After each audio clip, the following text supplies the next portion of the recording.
In today's podcast, we're going to talk about the most forgotten step in the hiring process.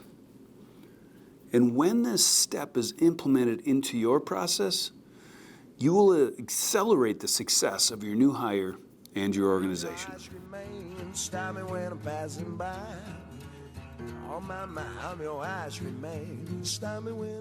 Welcome to today's podcast. One of the things that we do a lot around here is help organizations not only define their hiring process, but help them go through it a couple times until they have learned the process. And so as we go through the hiring process, our objective is to collect as much information about that candidate, about all the candidates that we can. So we may take steps like job benchmarking, where we'll define what an optimum performer looks like in the role. We'll use behavioral science assessments. We'll do customized interviewing. And the objective of the hiring process is to, get about 80 to 90% of the information that we need to make the most informed hiring decision. And that is a valiant effort, something that every organization should do. But the interesting thing about it is the most forgotten step of the hiring process is actually after the hire is made. So we collect all this information on every candidate, and then we make that hiring decision, and then we put them in their role, and then we just let them go. We show them where the restrooms are, we introduce them to a couple people, maybe give them a little training on some of the systems and so forth, but then, they're off on their own. And one of the forgotten step of the hiring process is really taking everything that you've learned in the hiring process and put that first year development plan together. I mean, we know their strengths, we know their blind spots, their weaknesses, we know their growth opportunities. And especially if you're using behavioral science in your interviewing process, there's 10 to 15 areas of development that you could put together. But the focus of the development plan after the hire is made is what are the 3 to 4 areas of development that will have the greatest impact on our new hire? How do we shorten the ramp up from 4 weeks to 4 weeks from 4 months? How do we get immediate return from that new hire you just made, which really is essential? Anytime you add a new hire to your organization, obviously you're adding the payroll, you're adding the expense, and you can dramatically increase the return on investment by adding this forgotten step to your hiring process. And that's a first-year development plan for your new hire. Now, I'd estimate that you get about 75 to 80% value from the hiring process by making sure we get as much information as we can about each candidate. And again, customized interviewing, behavioral science assessments, what an optimum performer looks like in the role. But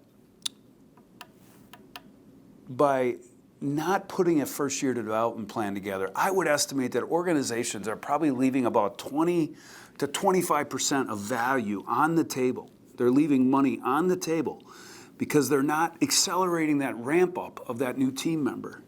And again, one of the essential things in a new hire is to make sure that they perform at the highest level or at high levels as quickly as possible so you get return on that investment. I think back to my earlier years when I was taking new roles. I remember vividly going to product training, right? We got to learn the product, but there was very little other training involved. There was very little work to try to reduce my ramp up.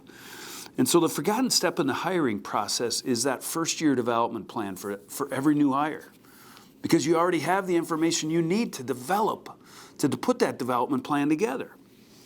So for example, I'm just looking at the behavioral science results and the analysis that we did on a candidate for a client. And one of the concerns about this specific candidate is that they have a situational dominance. That means that they may hesitate, they may be uncomfortable dealing with underperforming situations. They may struggle to have the tough conversations. And so we developed some customized interview questions to determine if this candidate was aware of this blind spot in their behavioral style. And so we asked some good questions, and the client got comfortable that this candidate could overcome that blind spot. Well, one of the first things that we did once that new hire was made was debrief the candidate on their behavioral science results so they understand who they are, obviously, and both how they behave, why they behave, and the way that they behave, and that's across 3 sciences that we use. But the second thing and most important thing is that once the new hire's made and you sit down and go through what you learned in the hiring process and the concerns that you had, now this becomes a very candid, vulnerable, transparent conversation about the strengths the individual brings to the table, but also the blind spots, because every candidate has them, every person has them.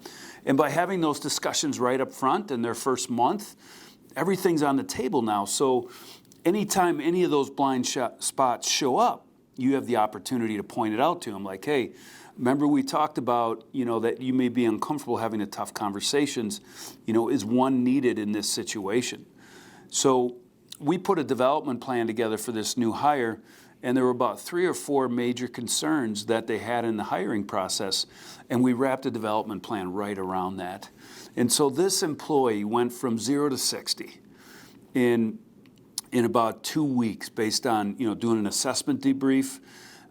We put the do's and don'ts of communication for him and the do's and don'ts of communication with his leader.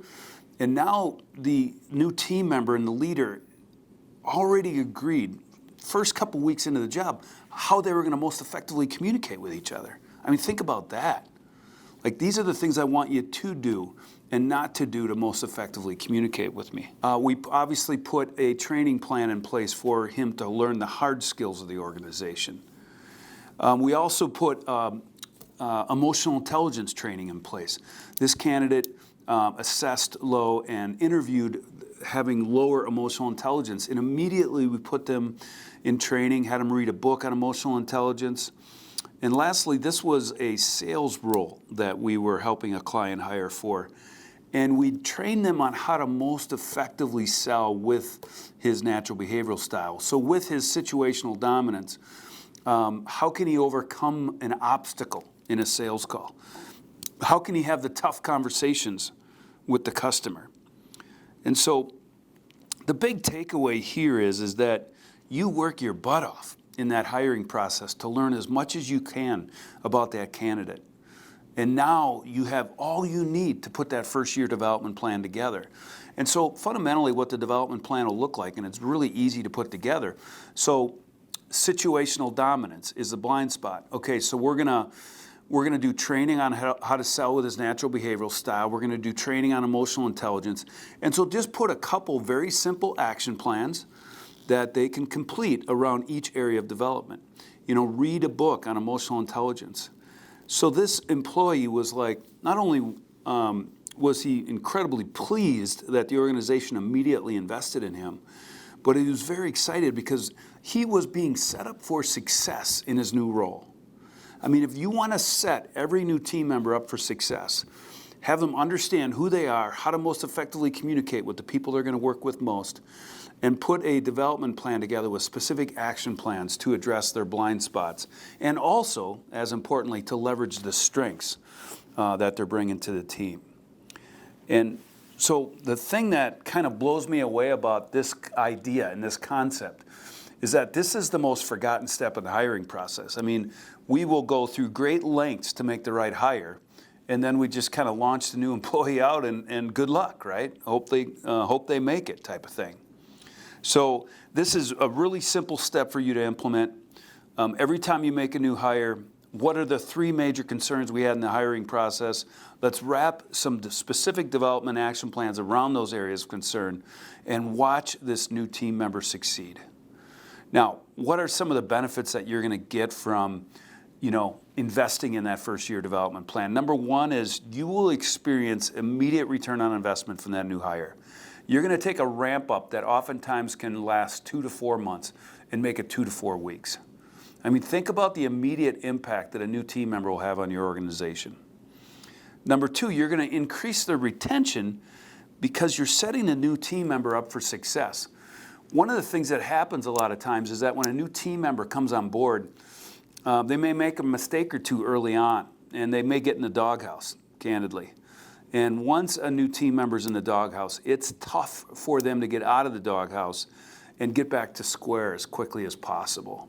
So you really want to set the new team member up for success and have them have some early wins so they gain confidence in the organization, but they also gain the confidence of their team members as well. Your new team member will integrate more effectively into your culture by investing in their development, their do's and don'ts of communication. And you will accelerate the performance of your organization that will lead to increased sales and profitability. As every employee steps up, takes up their performance at work and at home, you are going to have a higher performing workforce. I would just challenge you with this one thought. Can you imagine getting another 20% return on your investment in payroll and talent in your organization?